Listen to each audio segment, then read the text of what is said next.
Se a saída de Rubem Amorim trouxe sérios danos ao Sporting Clube de Portugal, a manutenção do inexperiente João Pereira pode causar estragos ainda maiores pelos lados de Alvalade e comprometer por completo o restante da temporada alviverde. Vamos debater.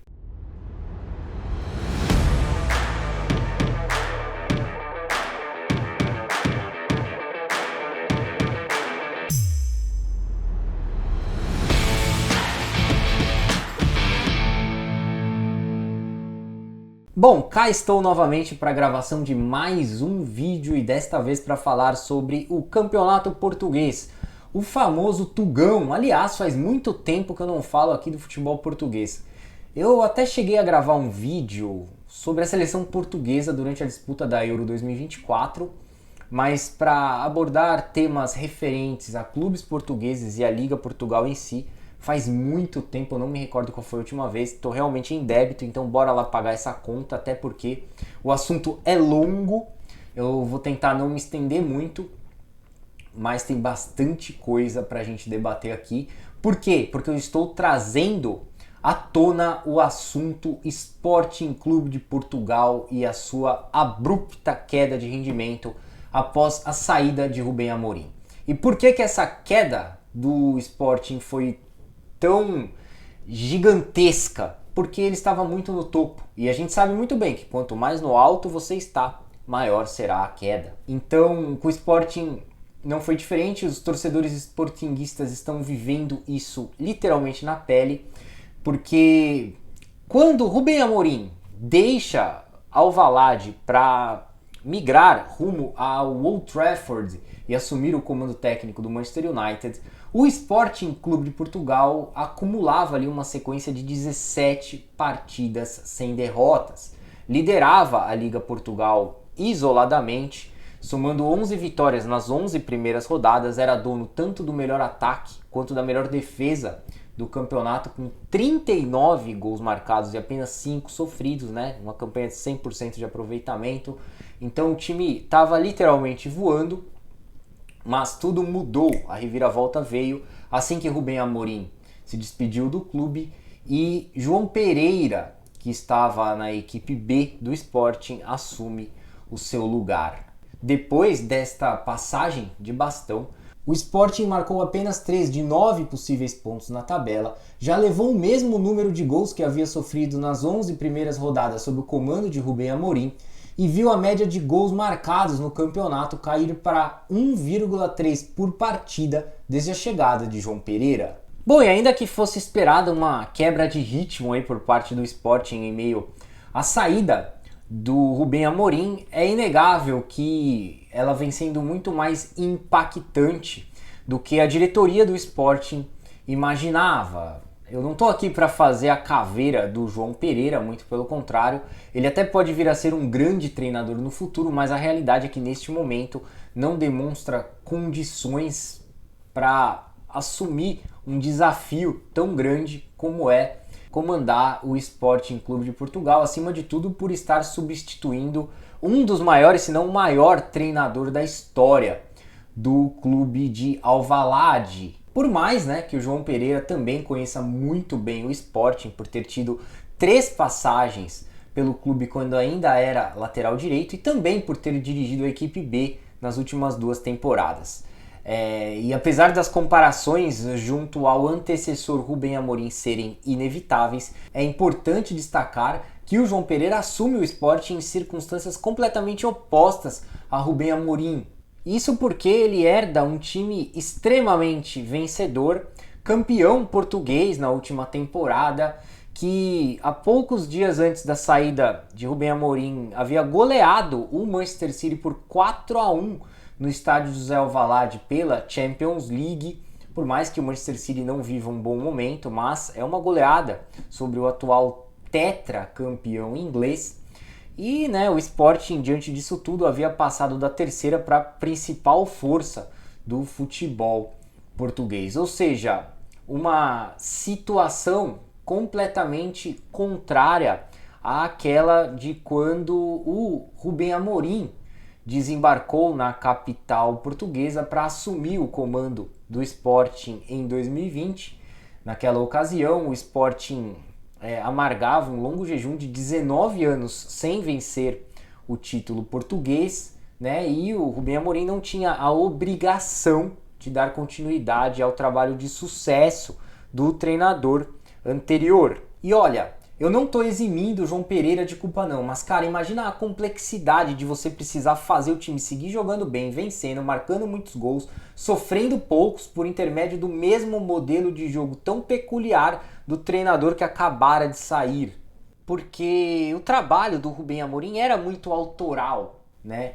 Uma equipe bem vertical que jogava sempre no 3-4-2-1, independente das circunstâncias, com 3 zagueiros com qualidade na saída de bola e nos lançamentos, com 2 volantes, sendo um mais marcador e outro com maior poder de criação, 2 alas bastante agudos que davam profundidade ao time, se transformando em verdadeiros pontas na fase ofensiva, 2 meias invertidos atrás do atacante, um mais veloz e outro com mais qualidade na criação, no passe, né, que caíam por dentro para permitir as constantes subidas dos alas, e um centroavante como referência no ataque, como era o caso de Victor Gyökeres, autor de 26 gols em 24 jogos disputados até aqui na temporada 2024-2025, um número que sobe ainda mais se considerarmos aí os 9 tentos assinalados por ele nos 6 jogos disputados pela seleção da Suécia neste mesmo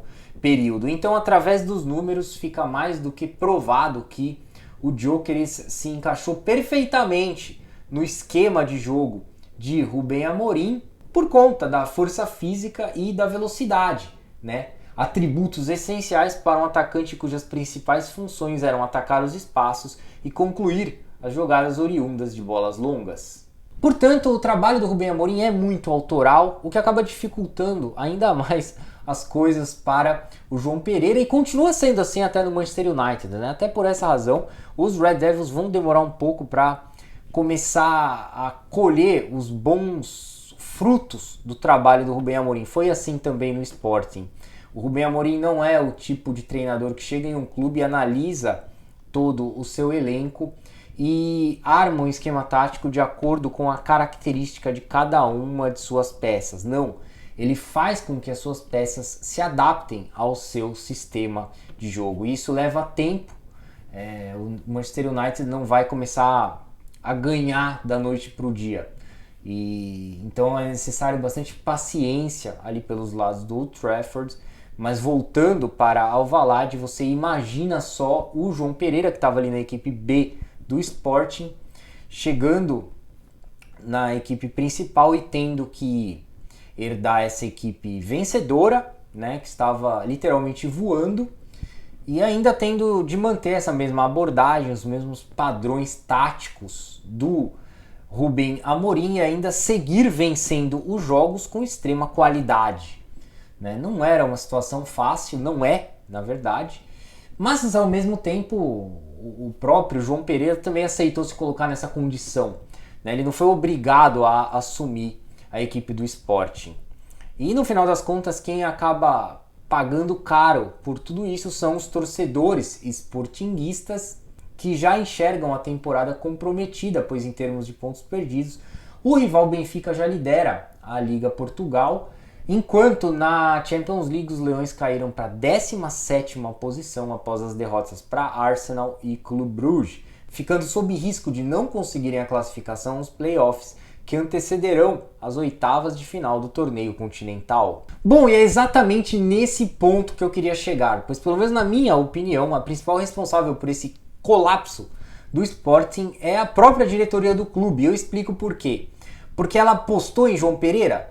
Também, mas principalmente porque essa saída de Rubem Amorim já era mais do que anunciada, né? Por exemplo, na temporada passada, o Rubem Amorim chegou a pegar um avião rumo a Londres para se reunir com a cúpula diretiva do West Ham e negociar uma possível ida ao clube inglês, que naquela oportunidade tinha David Moyes como treinador. E como ambas as partes acabaram não chegando a um acordo, o Rubem Amorim retorna a Lisboa como se nada tivesse acontecido. Isso poucos dias depois do Rubem Amorim ter sido descartado pelo Liverpool mesmo em meio ao seu enorme interesse em assumir o posto, na época, ocupado por Jürgen Klopp. Deste modo, o presidente Frederico Varandas e o diretor esportivo Hugo Viana erraram feio ao não escolherem um plano B, mesmo sabendo que a todo momento Rubem Amorim manifestava o desejo de deixar o Sporting. Isso cedo ou tarde poderia acontecer. E por mais que o Rubem Amorim seja gigante na história do Sporting, o clube tinha total direito de demiti-lo após o término da última temporada, já evitando o que estava por vir. Até porque, do que adianta manter no clube um treinador que está vislumbrando outras possibilidades? Nada, né? Tanto é que o Rubem Amorim deixa o Sporting logo na primeira proposta que recebe nessa temporada, no caso, vinda ali do Manchester United. E sem um plano B, sem nenhuma alternativa, pego na surdina, o Sporting decide promover João Pereira para o seu lugar. O que até o momento vem se mostrando um grande erro. Mas, em todo caso, ainda dá tempo de recalcular a rota e o Sporting realizar um bom segundo semestre de temporada. Para isso, seria necessária a contratação de um treinador com maior bagagem e que, é claro, não tenha a obrigação de manter o mesmo padrão de jogo de Rubem Amorim, que tenha a liberdade de fazer o seu próprio trabalho, né? De ter a sua própria assinatura ali na equipe. Entretanto, é aí que surge outro grande problema, a escassez de opções no mercado. Ainda assim, existem algumas alternativas, até mesmo em terras brasileiras, como são os casos de Abel Ferreira e Arthur Jorge. A propósito, o nome do treinador do Palmeiras vem sendo bastante vinculado pela imprensa portuguesa nesses últimos dias, obviamente em razão do ótimo trabalho que ele vem desenvolvendo aí no clube paulista, mas também devido ao forte vínculo que ele tem junto ao Sporting, né? Lembrando que ele foi jogador dos Leões na época em que ainda era atleta profissional, e depois, posteriormente, iniciou a sua carreira como treinador no clube de Alvalade. Por outro lado, pesa contra ele o fato do seu alto salário, né? Então, para que o Abel Ferreira chegasse a um acordo com o Sporting, ele teria que diminuir a sua pedida salarial. E o mesmo vale para Arthur Jorge, outro treinador que se destacou no futebol brasileiro ao vencer o Campeonato Brasileiro e a Copa Libertadores, e também já havia deixado uma ótima impressão em sua passagem pelo Braga. Ademais, outra opção seria Luiz Castro, que está disponível no mercado desde que deixou o Al Nassr no último mês de setembro, depois de uma passagem bastante aquém das expectativas pelo clube saudita. No entanto, pelo menos para mim, eu considero o Luiz Castro uma carta totalmente fora do baralho nesse momento, em razão do seu estilo de jogo, né, que não casa com as características dos jogadores do Sporting.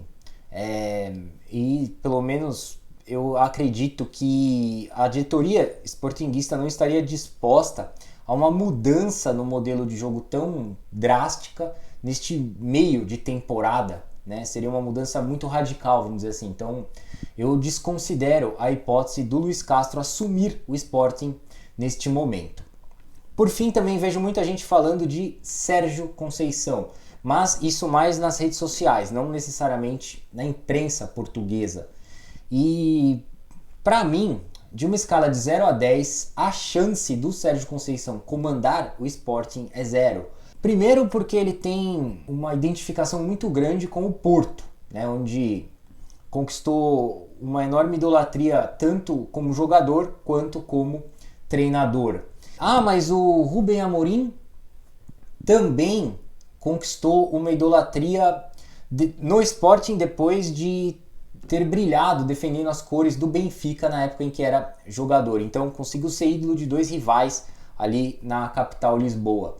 É verdade, porém também é necessário salientar que o Rubem Amorim é um cara mais maleável, mais calmo, mais tranquilo, ou seja, totalmente ao contrário de Sérgio Conceição, um cara mais polêmico, intenso, por vezes rude e até agressivo nas palavras. E eu acho que esse jeito do Sérgio Conceição, esse perfil, acaba fechando portas para ele principalmente em Lisboa, e seja no Benfica, seja no Sporting, pois eu acho que ele não seria bem quisto por torcedores, diretores e até mesmo pela imprensa ali em Lisboa, uma vez que a rivalidade, né, entre a mídia de Lisboa e Porto é muito acentuada em Portugal, o que acaba fechando portas para um personagem como o Sérgio Conceição, muito embora para mim o ex-treinador do Porto seja a melhor dentre estas escolhas. Bom, mas enquanto nenhuma troca acontece, João Pereira segue à frente dos Leões e nesse último final de semana conquistou a sua primeira vitória no comando do Sporting pela Liga Portugal, através do triunfo por 3-2 sobre o Boa Vista em Alvalade. Por sinal, um jogo bastante intenso em que o Sporting não teve vida fácil, embora tenha enfrentado um adversário que esteja lutando diretamente contra o rebaixamento. E como já virou rotina aí desde a chegada de João Pereira, mais uma vez a equipe demonstrou claramente não ter comando e, consequentemente, os jogadores se mostram muito ansiosos tentando resolver as coisas o mais rápido possível ali, de maneira desorganizada.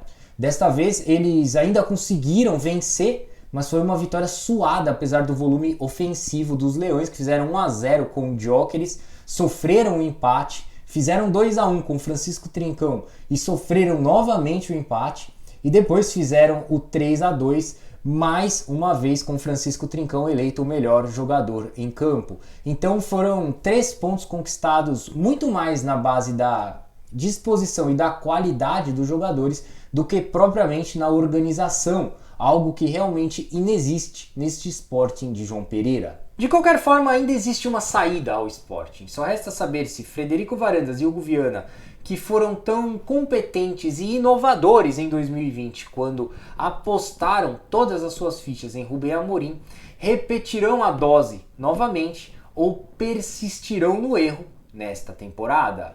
Bom, então é isso aí, eu vou ficando por aqui, eu agradeço mais uma vez a sua atenção e peço a gentileza para que você inscreva-se no nosso canal, deixe o seu like, o seu comentário, compartilhe esse vídeo, ative o sininho das notificações e siga as nossas redes sociais através do site soccerblog.com.br, deste QR Code que eu vou deixar aí na tela. Você terá acesso a todos os links de nossas redes sociais e a todo o nosso conteúdo na internet. Um forte abraço, uma excelente semana para você, até a próxima e saudações!